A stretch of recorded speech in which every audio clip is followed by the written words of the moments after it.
The massive warship drifted through the darkness of space like a metal predator. Its black hull stretched over 2 miles long, covered in sharp angles and weapon ports that glowed with a red light. Inside the ship, Commander Zektar stood 10 feet tall on the bridge, his forearms crossed as he watched the stars pass by through the giant window. Zektar was everything the Kethver race valued most. His dark skin was covered in natural armor plates that could stop bullets. His claws were sharp enough to cut through steel. His yellow eyes could see heat signatures from miles away, and his nose could track a scent across 3 star systems. He had been hunting for over 200 years, and his trophy room held the skulls of creatures from 40 different worlds. The bridge crew around him moved with the same deadly grace. Every Kethver was born to hunt. Their entire society was built around it. The strongest hunters became leaders. The most skilled became generals. The most feared became legends. For 3,000 years, they had ruled the galaxy, not through politics or trade, but through simple dominance. They were the apex predators, and everything else was prey. A young officer approached Zektar carefully. Like all Kethver, he kept his head low when near a superior hunter. His name was Velkoth, and he had only been hunting for 50 years. His armor was still bright and unmarked by battle scars. Commander Velkoth said in their clicking language, "We have received reports from the Outer Rim Scouts." Zektar turned, his massive head toward the younger hunter. "What have they found?" "Small, blue, and an unremarkable system. The inhabitants call themselves humans." Zektar made a dismissive sound. "Another prey species. What makes them worth our attention?" Velkoth activated a holographic display that showed a small blue and green planet spinning slowly in the air. "The scouts are confused, Commander. These humans are strange. They have no natural weapons, no armor, no enhanced senses. They are small and weak. But ... double quotes, but what?" Zektar's voice carried a dangerous edge. "They number in the billions, sir. Their cities cover entire continents. They have achieved basic space travel, though their technology is primitive by our standards. Most puzzling of all, they seem to hunt their own kind." The hologram changed to show images captured by the scout ships, cities filled with tiny figures moving like ants, vehicles that crawled along roads like slow beetles, ships that barely managed to leave their planet's atmosphere. Zektar studied the images with professional interest. He had seen thousands of species across the galaxy. Most fell into easy categories. The weak ones became food or slaves.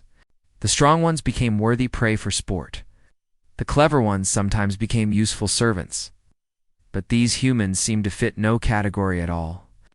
"Show me their hunting patterns," he commanded. The hologram shifted again, showing humans in various activities. Some chased animals through forests. Others sat motionless for hours with primitive weapons, waiting for prey to approach. Still others used tools to catch fish from water. But the most interesting images showed humans hunting other humans with weapons that threw metal projectiles at incredible speeds. "They call it war," Velkoth explained. "They seem to have been doing it for thousands of years. They hunt each other in organized groups, using strategy and tools rather than natural ability." Zektar was quiet for a long moment. In his 2 centuries of hunting, he had never encountered a species that systematically hunted itself. Most creatures had simple conflicts over territory or mates, but they didn't organize large-scale hunts against their own kind, it suggested. A level of aggression that was unusual for such physically weak creatures. "What is their technology level?" he asked. "Primitive, but advancing rapidly. They have nuclear weapons, basic computers, and chemical rockets. Their fastest ships would take centuries to cross a single sector of space. They have no energy shields, no plasma weapons, no faster-than-light communication." "Yes, Commander. They are the dominant species on their world. Despite being physically inferior to many of their planet's other creatures, they use tools and work in groups to overcome stronger predators." Zektar walked to the large window and looked out at the stars. Behind him, the bridge crew continued their work, monitoring the ship's systems and scanning for potential threats or prey. The steady hum of the engines provided a constant background sound that had become as familiar as his own heartbeat.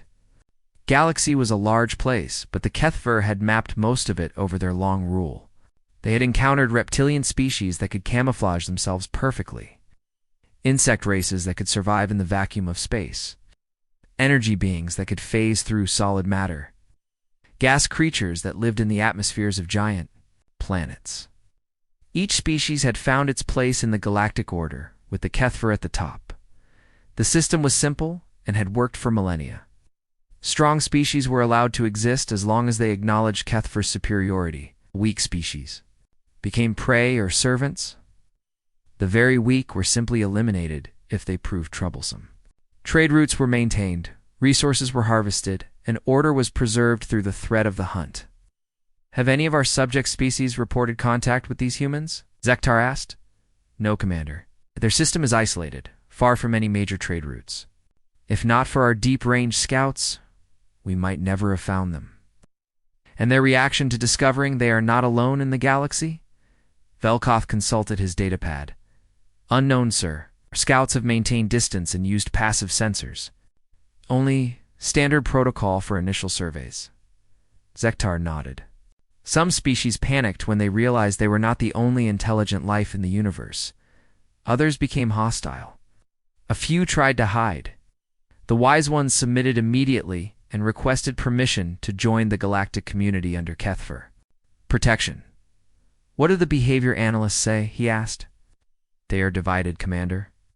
The humans show signs of both predator and prey behavior. They work together like pack hunters, but they also flee from stronger creatures. They use tools, like scavengers, but they also create art and music like many peaceful species.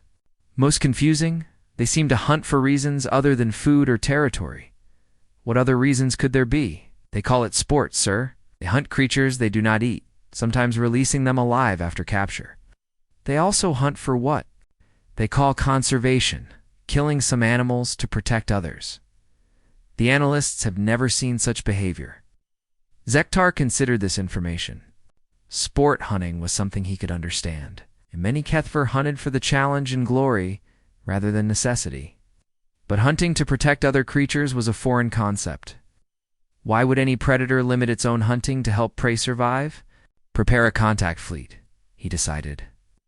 "I want to see these humans for myself." "Yes, Commander." "What class of fleet?"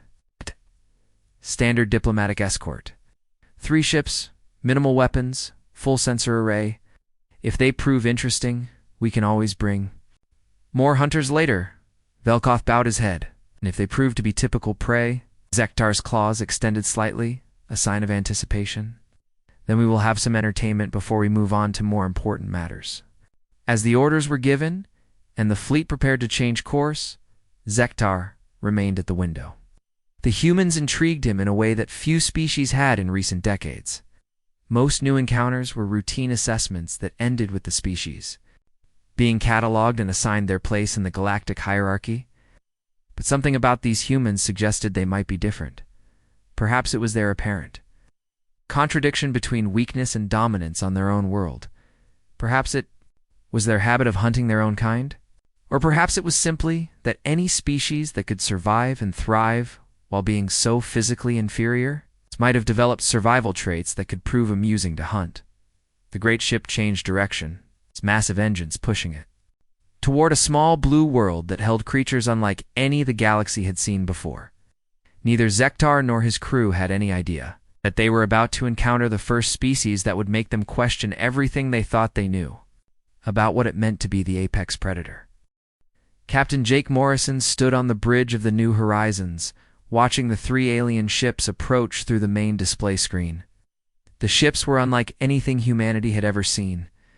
They looked like giant metal predators with sharp angles and weapon ports that glowed red in the darkness of space. Each ship was easily 10 times larger than his exploration vessel. Jake was a calm man in his 40s with gray hair and steady hands. He had spent 15 years exploring the outer edges of human space, searching for signs of other intelligent life. Today it seemed that life had found them first. "Distance?" he asked his navigation officer. 200,000 kilometers in closing, Captain. They're maintaining standard diplomatic approach speed. Any response to our communication attempts? Lieutenant Amy Chen looked up from her science station. She was a young woman with dark hair and bright eyes who specialized in studying alien life forms. Still working on translation protocols, sir? Their signal patterns are complex, but we're making progress. Jake nodded. First contact was something humanity had prepared for, but no amount of training could fully prepare someone for the real thing. The ships approaching them belonged to creatures that had mastered space travel long before humans had even discovered fire. Captain called out Dr. Lisa Rodriguez from her position at the communications console. She was the ship's expert on alien cultures and languages. I'm getting readable patterns now.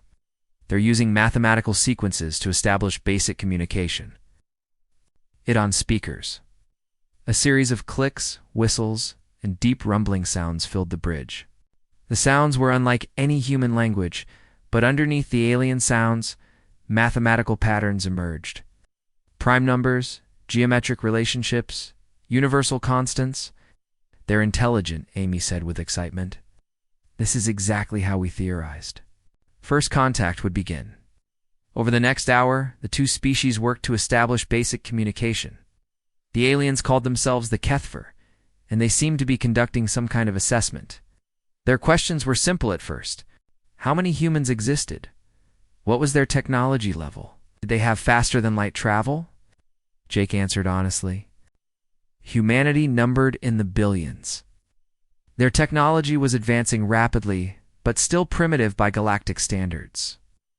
And they had only recently achieved basic interstellar travel. When the communication link stabilized enough for visual contact, the bridge crew got their first look at an alien intelligence. The creature that appeared on screen was enormous, easily twice the height of a human. Its body was covered in natural armor that looked like it could stop bullets.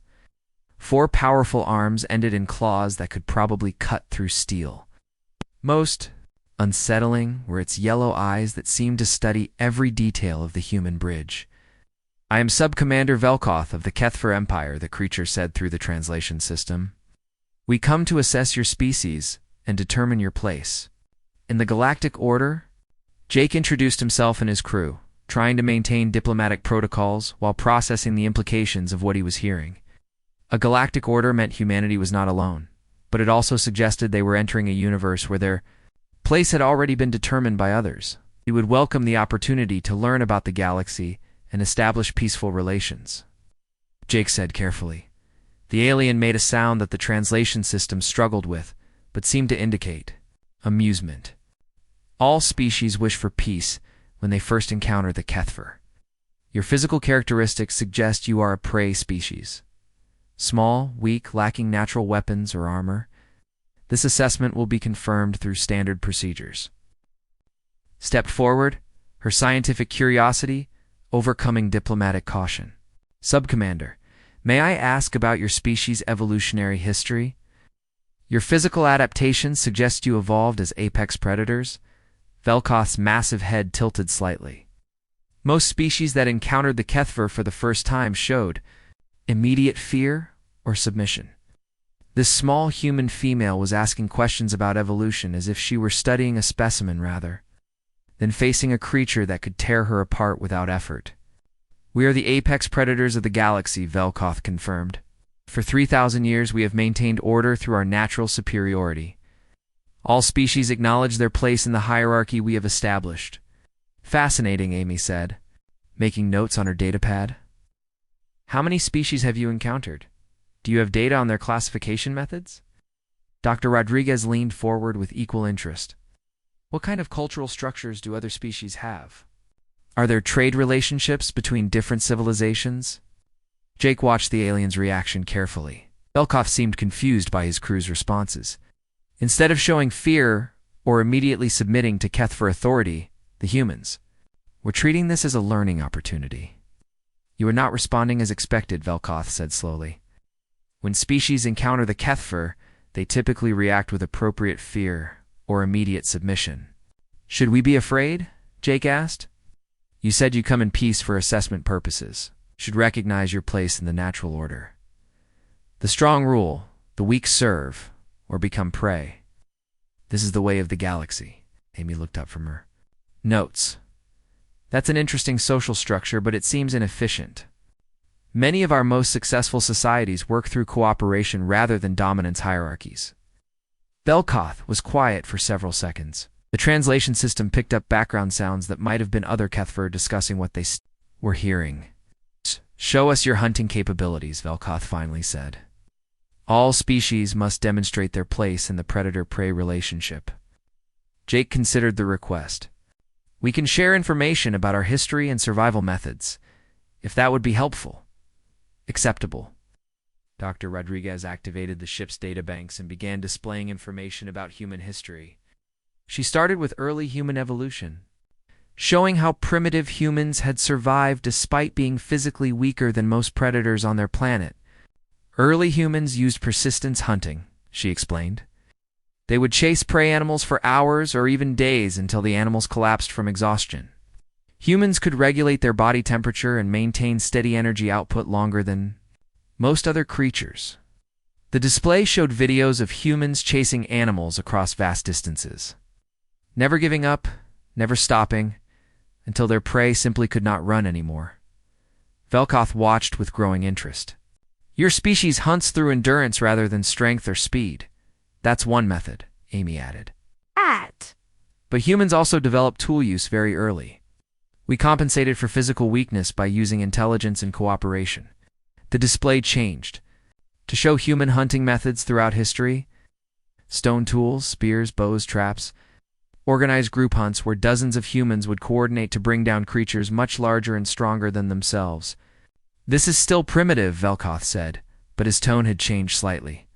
What about modern hunting? Dr. Rodriguez hesitated, then activated files showing human military history. Videos of soldiers moving through jungles, tracking enemies. For weeks, snipers waiting motionless for days to take a single shot. Special forces operations where small teams of humans would infiltrate enemy territory and eliminate targets without ever being detected. Call it warfare rather than hunting, Jake explained. But the principles are similar. Humans hunt other humans using intelligence, patience, and strategy rather than physical superiority. The bridge was quiet as the alien processed this information. Finally, Velkoth spoke again. You hunt your own species when necessary, Jake admitted. We prefer cooperation, but humans are capable of systematic conflict when our survival or values are threatened. Amy activated another display showing human sports and recreation. Rock climbing, where humans deliberately put themselves in dangerous situations. Deep-sea diving, extreme sports where humans sought out risk and challenge for no practical purpose. We also engage in activities that mimic hunting or survival situations for entertainment and personal development, she explained. Velkoth stared at the images of humans deliberately placing themselves in mortal danger for fun. His understanding of prey species did not include creatures that sought out dangerous situations when they could safely avoid them. You pursue dangerous activities voluntarily? He asked. Many humans do, Dr. Rodriguez confirmed. We seem to have an unusual relationship with risk and challenge. Some of our people actively seek situations that test their survival skills. The communication channel was quiet for a long time. Finally, Velkoth spoke again, but his voice carried a tone of uncertainty that had not been there before. Commander Zektar wishes to conduct a personal assessment. We will arrange a meeting on neutral ground. Jake nodded. He would welcome the opportunity to meet your commander and learn more about galactic civilization. After the communication ended, the bridge crew looked at each other with a mixture of excitement and concern. Did anyone else notice that he seemed surprised by our responses? Amy asked. More than surprised, Dr. Rodriguez said. He seemed confused, like we weren't reacting the way he expected. Jake stared at the alien ships on the display screen. Something told him that humanity was about to face a test they had never imagined, and their survival might depend on being something other than what the galaxy expected them to be. Commander Zektar stood on the observation deck of his flagship, watching the massive transport ships descend toward the planet below. Zarian Prime had been the Kethfer's preferred hunting ground for over 800 years. The world offered every type of terrain imaginable: thick forests, deep canyons, open grasslands, and rocky mountains. It was the perfect place to test a new species. The planet had no native intelligent life, but it was filled with dangerous predators that the Kethfer had introduced over the centuries.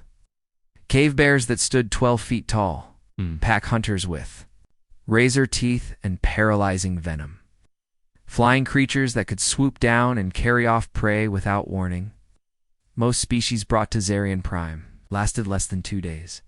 Zektar had arrived with his most elite hunting pack, 12 warriors, who had each claimed trophies from dozens of worlds.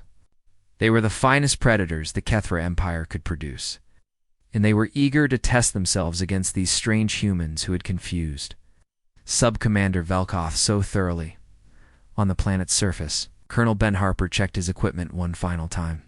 He was a lean man in his 50s with scars on his hands and a calm expression that never seemed to change. He had spent 30 years in special forces, fighting in jungles, deserts, and mountains across human space. This would be different from any mission he had ever undertaken, but the basic principles remained the same. Assess the enemy, use the terrain, and survive. Dr. Kate Sullivan knelt nearby, examining soil samples and plant specimens. She was a woman in her 40s who had spent most of her career studying survival techniques in extreme environments. Her backpack was filled with scientific instruments, sample containers, and detailed notes about the planet's ecosystem. Interesting, she said quietly, holding up a handful of dirt. The soil composition suggests this planet has been artificially stocked with life forms from multiple worlds. These aren't natural evolutionary patterns, Ben nodded. Makes sense. They probably used this place as a testing ground. What else can you tell me? Kate pulled out a small device that measured atmospheric conditions. Gravity is about 10%. Higher than Earth normal. Air is breathable, but thin. Temperature varies widely between day and night. The good news is that most of the plant life appears to be edible, at least in small quantities. And the bad news? I'm detecting at least 17 different types of predator scents in the immediate area. Some of them are definitely not from this planet originally. Ben smiled grimly. So they've stacked the deck heavily. But that tells us something important. About how they think. They expect their prey to behave in predictable ways, probably panicking and running blindly when faced with multiple threats. Their communication device crackled to life. Commander Zektar's voice came through clearly. Speaking in accented but understandable English, "Human representatives, you have 1 hour to establish yourselves before the hunt begins. The rules are simple. Survive for 7 planetary days while my hunting pack pursues you. Most species do not last 2 days. God. If you surrender, you will be granted quick deaths. If you attempt to leave the designated hunting area, you will be destroyed from orbit." Ben activated his transmitter. "Understood, Commander. We accept your challenge. You may begin moving now. The hunt starts when the sun reaches its peak." Ben and Kate looked at each other. They'd studied the Kethfer reports for weeks, analyzing every piece of information the New Horizons had gathered. The aliens expected them to run in terror, to hide desperately, to gradually be worn down by fear and exhaustion until they were easily caught. "Ready?" Ben asked. "Let's show them what humans do when someone tries to hunt us," Kate replied. They began moving through the forest, but not randomly. Ben had memorized the terrain maps, and Kate had identified the most likely locations for water sources and shelter. More importantly, they had spent the voyage to Zarian Prime developing a strategy that the Kethfer would never expect. Instead of running away from the landing site, they moved in a careful spiral pattern, staying close enough to observe their hunters, while remaining hidden. Ben had learned long ago that the key to survival was understanding your enemy better than they understood you. From his position on the hilltop, Zektar watched the hunt begin through high-powered scopes. His hunting pack had spread out in the traditional pattern, using their enhanced senses to track the human scent trails. The pack moved with the confidence of predators who had never been challenged. First contact in 6 hours reported his second gang command, a veteran hunter named Grathtok. "The humans are moving slowly, staying in heavy cover, standard prey behavior." Zektar nodded, but something felt different about this hunt. The humans weren't running in panic as expected. Their movement pattern was too organized, too purposeful. They seemed to be moving with a plan rather than fleeing in terror. Down in the forest, Ben and Kate had established their first observation post. They could see 3 of the HFY hunters moving through the trees below. Following the scent trail, the humans had deliberately left. The aliens moved with incredible grace for their size, but they also moved with predictable patterns. At how they spread out, Kate whispered, making notes. 30-meter intervals, standard triangular formation. They're following basic pack hunting protocols, which means they're thinking like predators instead of thinking like soldiers, Ben replied. They expect us to behave like animals. Kate continued her observations. Notice how they test the air every 20 steps. Always the same rhythm. And they mark territory by scratching trees with their claws. Very ritualistic behavior. Good. Ritual means predictability. They watched the hunting pack for 2 hours, learning everything they could about HFY tracking methods, communication patterns, and behavioral responses. The aliens were impressive predators. They were also creatures of habit who had never needed to adapt their hunting style. As the day progressed, Ben and Kate began implementing their strategy, instead of leaving a single trail for the hunters to follow. They started creating multiple false paths. They used techniques Ben had learned in military training, scent masking, false camps, and carefully placed signs that would lead trackers in circles. But they did something else that no prey species had ever done on Zarian Prime. They began studying their hunters as intently as they were being hunted. Kate documented everything. How the HFY communicated with subtle hand signals. How they reacted to different types of terrain, which hunters took point position, and which followed behind. She analyzed their hunting formation like a scientist, studying animal behavior in the wild.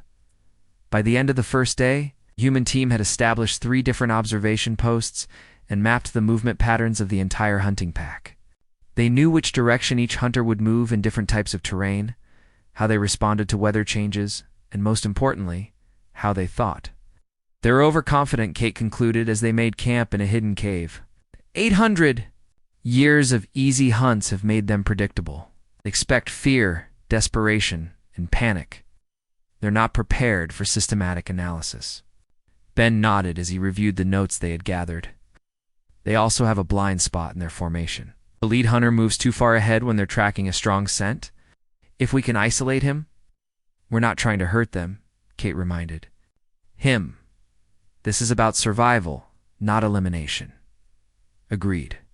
But we need to show them that we're not typical prey. Tomorrow, we start turning the tables. On the second day, the hunting pack discovered that their prey had vanished. The scent trails led to empty camps, false shelters, and dead ends. More disturbing, they began finding signs that they were being observed. Small markers that indicated the humans had been watching specific locations. Carefully arranged stones. That marked the hunter's own movement patterns, Grathtok reported to Commander Zektar with growing frustration. The humans are not behaving normally. They should be tired, desperate, making mistakes. Instead, they seem to be studying us. Zektar felt a chill that had nothing to do with the planet's temperature. Studying you? They left detailed drawings of our formation patterns scratched into tree bark. They know how we move, how we communicate, how we track. No prey species has ever done this. Continue the hunt. They are still only 2 small creatures against 12 elite warriors. But even as he gave the order, Zektar felt something he had never experienced before in 8 centuries of hunting. For the first time, he wasn't certain of the outcome. In their hidden camp, Ben and Kate prepared for the next phase of their plan. They had learned everything they needed to know about their hunters. Now it was time to teach the galaxy's apex predators what it meant to be hunted by humans. Ready for day 3? Kate asked. Ben checked his equipment and smiled. Let's go hunting. The 3rd day began like any other hunt, but by noon everything had changed. Hunter Vexenol was tracking what seemed like a clear scent trail through a narrow canyon when he suddenly found himself alone. His pack brothers had been behind him. Only minutes before, but now their signals had gone silent. Vexenol was a young hunter, only 70 years old, but he had tracked prey across 15 different worlds.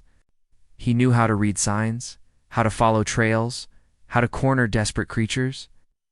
What he did not know was how to handle the growing feeling that he was no longer the predator. The scent trail led to a small clearing where the humans had obviously made camp. Their fire was still warm, their sleeping areas still showed impressions in the dirt, but something was wrong. The camp had been abandoned too quickly, too cleanly. No panicked flight would have been this organized. Vexenol activated his communication device to report to the pack, but received only static. He tried different frequencies, different signal strengths, but nothing worked. For the first time in his hunting career, he was completely alone. He began to retrace his steps back to where he had last heard from his pack brothers. But the canyon walls seemed different now. Paths that had been clear before now led to dead ends. Markings he was certain he had left to track his route were gone. After 2 hours of walking, he admitted to himself that he was lost. That was when he heard the sound. It was not the roar of a predator or the cry of frightened prey. It was something much more unsettling, the sound of someone whistling a tune. The melody was alien, but somehow peaceful, the kind of sound someone might make while taking a pleasant walk rather than hiding from deadly hunters. Vexenol followed the sound, his claws extended and his senses alert. The whistling led him through a series of turns until he emerged into another clearing. In the center sat Dr. Kate Sullivan, apparently taking notes while examining local plant samples. She looked up when he appeared and smiled as if meeting an old friend. "Hello," she said in perfectly clear Kethfer language. "You must be Vexenol. We've been watching you hunt for 3 days now. Very impressive technique." Vexenol stood frozen. Prey did not greet predators calmly. Prey did not learn predator languages. Prey certainly did not know individual hunters by name. "How do you know my designation?" He managed to ask. Kate held up a small device. "We've been monitoring your communications. Your pack leader calls you by name quite often. Usually when he's frustrated with your tracking speed." The young hunter felt something cold settle in his stomach. These humans had been listening to private pack communications for 3 days. They knew the hunters' names, their positions, their strategies. "Where are my pack brothers?" he demanded. "Safe," Kate assured him. "Colonel Harper is having conversations with them similar to this one. We wanted to demonstrate something to your commander." "What demonstration?" Kate stood up and began packing her scientific equipment with unhurried movements. "That you're not the only species that knows how to hunt." She whistled again, the same peaceful tune, and Vexenol realized it was a signal. From the forest around the clearing, he heard answering whistles from different directions. He was surrounded, but he had not detected any presence until this moment. "Impossible," he whispered. "My senses would have detected humans long before they could get this close." "Your senses are designed to detect frightened prey or aggressive predators," Kate explained. "We're neither. We're scientists conducting a field study, and you're our primary research subject." Ben Harper emerged from the forest, moving so quietly that Vexenol did not realize he was there until he spoke. "Your pack formation has a fundamental weakness," Ben said conversationally. "When tracking a strong scent, your lead hunters get separated from the group by an average of 200 meters. During this separation period, they're vulnerable to isolation tactics." Vexenol looked back and forth between the two humans, his predator instincts screaming warnings that made no sense. These creatures showed no fear, no aggression, no behavior he could classify. They talked about hunting techniques as if discussing academic theories. "We could have taken you out any time in the last 6 hours," Ben continued. "But we're not trying to hurt anyone. We're trying to teach your people something important." "What could Prey teach the Kethfer about hunting?" Vexenol asked, though his voice carried less certainty than before. Kate activated a small recording device. "Listen to this."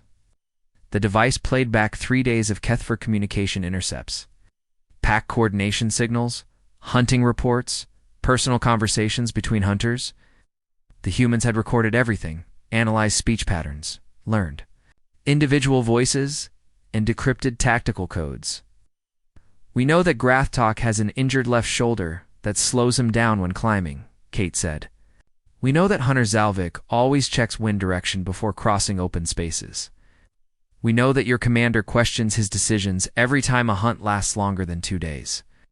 Vexinal's armor plates shifted nervously. You've been studying us.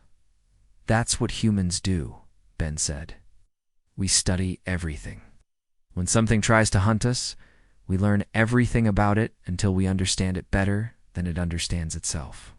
Kate pulled out a thick notebook filled with detailed observations. Your species has impressive physical abilities, but you've become predictable through success. 800 years of easy hunts have made you follow patterns that can be mapped and exploited. She showed him pages of diagrams illustrating Kethver hunting formations, communication protocols, and behavioral responses to different situations. The humans had turned 3 days of being hunted into a comprehensive analysis of their hunters. This is not possible, Vexinal said, but his voice showed doubt rather than certainty. It's not only possible, it's what humans have been doing for thousands of years, Ben explained. We survived on our planet not by being stronger or faster than our predators, but by understanding them completely.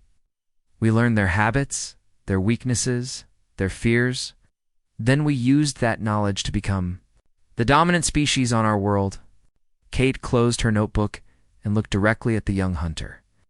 Your commander wanted to assess our place in the galactic hierarchy. What he's discovering is that we don't fit into any category he understands. We're not prey, Ben added. We're not predators in the way your people define predators. We're something else entirely. We're hunters of knowledge who turn every challenge into a learning opportunity. Vexinal realized that everything he had been taught about the natural order was being challenged by these two small creatures, who showed no fear of a being that could tear them apart with his bare claws. What happens now? He asked. Now you return to your pack and tell them what you've learned, Kate said. Tell them that the humans they've been hunting have been hunting them right back. Tell them that we know their weaknesses, their patterns, their psychological profiles. Tell your commander, Ben added, that we're ready to have a real conversation about our place in the galaxy. Not as prey submitting to predators, but as equals who have something valuable to contribute. Kate handed Vexinal a small communication device. This will lead you back to your pack. They're all safe, but they've all had similar conversations to this one. Your hunt is over, but your education is just beginning. As the young hunter walked away, following the signal back to his confused and humbled pack brothers, Kate and Ben began their own journey back to the extraction point. Think they'll learn from this? Kate asked. Ben smiled. We'll have to. For the first time in 3,000 years, the galaxy's apex predators have discovered that they're not the most dangerous thing in the universe. What's more dangerous than an apex predator, or a species that treats apex predators as a research opportunity? High above the planet, Commander Zektar received reports that filled him with something he had never felt before: uncertainty about his place in the universe. His elite hunting pack had been systematically outmaneuvered by two humans who had turned being hunted into an opportunity to study their hunters. For 3,000 years, the Kethver had defined strength through physical dominance. Now, they faced something that challenged that definition entirely. Humans had not defeated them through superior force, but through superior understanding. The hunt was over. But Zektar knew that everything his people believed about the natural order of the galaxy was about to change forever. Commander Zektar stood in the meeting chamber aboard his flagship, waiting for the humans to arrive. The room was designed to intimidate. High ceilings, dark metal walls, and weapon displays that showed the deadliest tools from 100 different worlds. For 3,000 years, this chamber had seen species after species submit to Kethver authority. Today, Zektar was not certain what would happen. His hunting pack stood behind him. 12 elite warriors who had returned from Zarian Prime with something Zektar had never seen before: doubt. Each hunter had been systematically isolated, studied, and outmaneuvered by the two humans. They had not been harmed, but they had been humbled in a way that physical defeat could never accomplish. The door opened, and Colonel Ben Harper entered, followed by Dr. Kate Sullivan. They walked with calm confidence, showing no fear of the massive predators surrounding them. Behind them came Captain Jake Morrison and Dr. Lisa Rodriguez from the New Horizons. Completing the human delegation Zektar studied the humans carefully. They were everything the initial assessment had indicated: small, physically weak, lacking natural weapons or armor. Yet his most experienced hunters had been unable to track them effectively for 7 days. More disturbing, the humans had turned the entire hunt into a research project. "Commander Zektar," Captain Morrison said formally, "thank you for agreeing to this meeting." "You survived our assessment," Zektar replied. "This has never happened before." Dr. Sullivan stepped forward, carrying a large datapad filled with notes and observations. "We didn't just survive, Commander. We learned." "Would you like to see what we discovered about your hunting methods?" She activated a holographic display that filled the center of the room. Charts, diagrams, and behavioral analysis data appeared. In the air between the two species, the display showed Kethfer hunting patterns broken down into mathematical formulas, communication protocols decoded into simple charts, and psychological profiles that revealed the thinking patterns of individual hunters. "Your species has remarkable physical capabilities," Kate began, speaking like a professor giving a lecture. "Superior strength, enhanced senses, natural weapons, and armor. For 3,000 years, these advantages have made you the dominant force in the galaxy." Zektar listened with growing unease as the human continued. "However, your success has created predictable patterns. You hunt the same way every time because it has always worked. You follow the same formations, use the same strategies, and expect the same responses from your prey."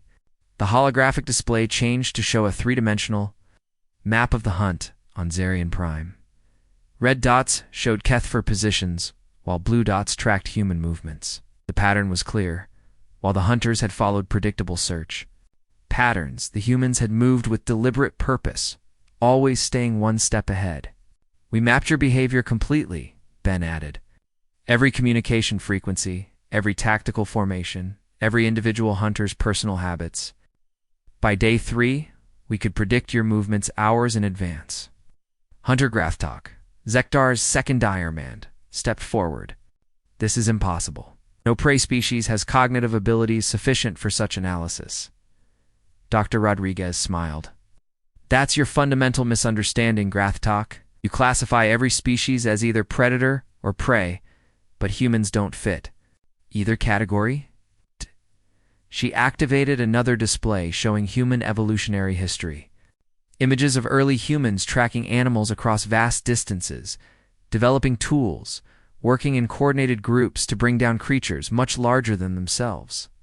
"Humans evolved as persistence hunters," she explained. "We didn't chase prey to catch it quickly. We chased it until it collapsed from exhaustion. This required not just physical endurance, but detailed knowledge of animal behavior, terrain analysis, and group coordination." Captain Morrison continued the explanation. "Over millions of years, humans developed something unique: the ability to study any situation until we understand it completely, then use that understanding to achieve our goals." "You hunt knowledge itself," Zektar said slowly, beginning to understand. "Exactly," Kate confirmed. "When you decided to hunt us, you gave us the perfect opportunity to study the galaxy's apex predators. We learned more about Kethfer society in 7 days than you probably know about most species you've encountered." The holographic display changed again, showing detailed analysis of Kethfer psychology, social structure, and decision-making patterns. The humans had not only survived the hunt, but had turned it into a comprehensive study of their hunters. "This is what humans do," Ben explained. "We take every challenge and transform it into a learning opportunity." "You thought you were testing "Us, but we were testing you." Zektar felt something he had never experienced in 8 centuries of life: intellectual humility. "What did you learn?" Kate consulted her notes. "Your species has incredible potential, but you've become limited by your own success. You see the galaxy in terms of predator and prey because that model has worked for 3,000 years. But it's preventing you from understanding species that don't fit those categories. Like humans," Dr. Rodriguez added. "We're not prey because we don't run from predators. We study them. We're not traditional predators because we don't hunt for dominance. We hunt for understanding." "What are you then?" Grathtok asked. We're scientists, Captain Morrison said simply. We're explorers, researchers, and problem solvers. When we encounter something we don't understand, we study it until we do. When we face a challenge, we analyze it until we find a solution. Zekdar was quiet for a long time, processing implications. That challenged everything he had believed about the natural order. Finally, he spoke. The galactic hierarchy has maintained peace for 3 millennia. If species do not know their place, there is chaos. But what if the hierarchy is wrong? Kate asked.